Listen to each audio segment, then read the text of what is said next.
We've come to Ditchford this week, and as you can see, the meadows are covered in wildflowers, St John's wort, buttercups.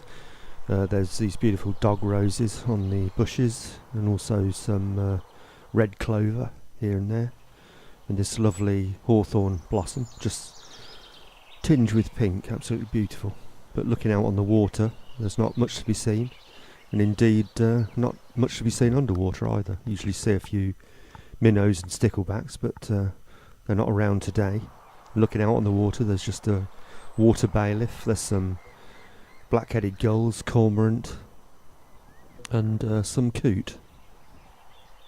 But not much more than that, just a solitary mute swan there.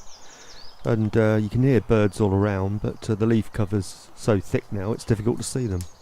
We have been seeing these great tit flitting around in the branches. They've obviously got a nest nearby.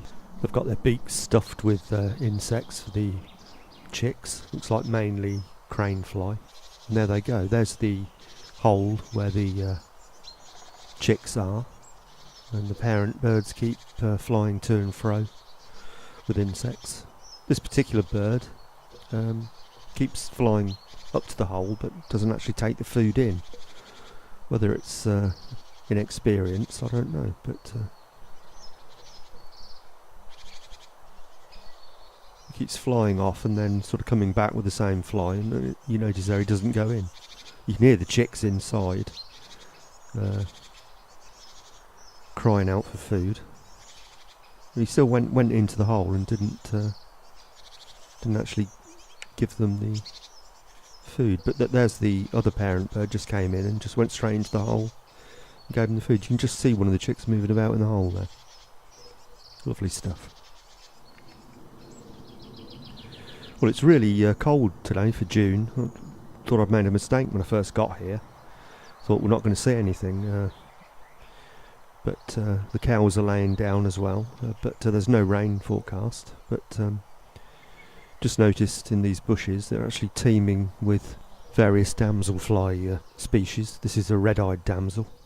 Good photo opportunity there. This is a male, and this is a female. You can see why they're called red-eyed damselflies, because they have huge reddish eyes. But what fantastic creatures they are.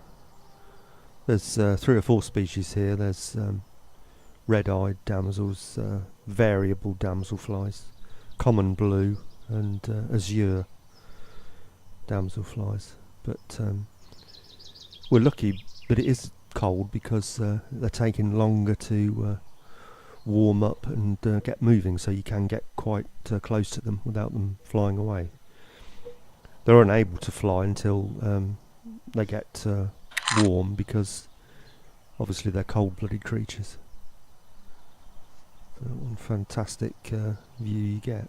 When it warms up, they'll be flying around and you won't be able to get the camera so close, but fantastic views with this macro lens.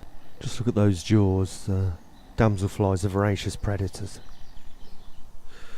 Well, as well as damselflies, we saw these small tortoiseshell caterpillars. But no butterflies, not one butterfly today, but we did get this good view of this satin wave moth.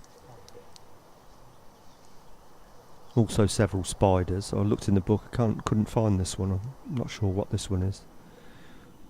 Got a good view of this. I think it's a species of wool spider. Wouldn't like to meet that if I was the size of a fly.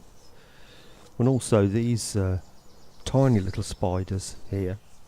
I'm just looking in the book, these are actually Aranius marmorius. It's the Latin name for them. These must be hatchlings though, because there's hundreds of them. They're so tiny.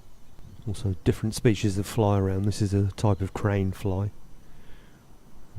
Pale grey body there. I think this is a kind of a dancer fly. Not very well genned up on it. That's definitely a dung fly.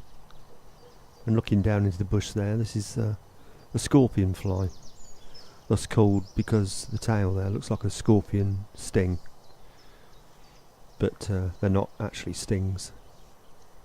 Fascinating creature. Also saw a lot of this stuff around. This is cuckoo spit.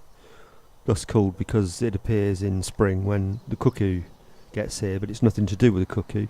It's actually made by the nymph of this creature, which is a frog hopper. I don't think I've ever seen or filmed one of those before. Well, I was a bit worried that we weren't going to see anything today, but what a cracking day's nature watching it was.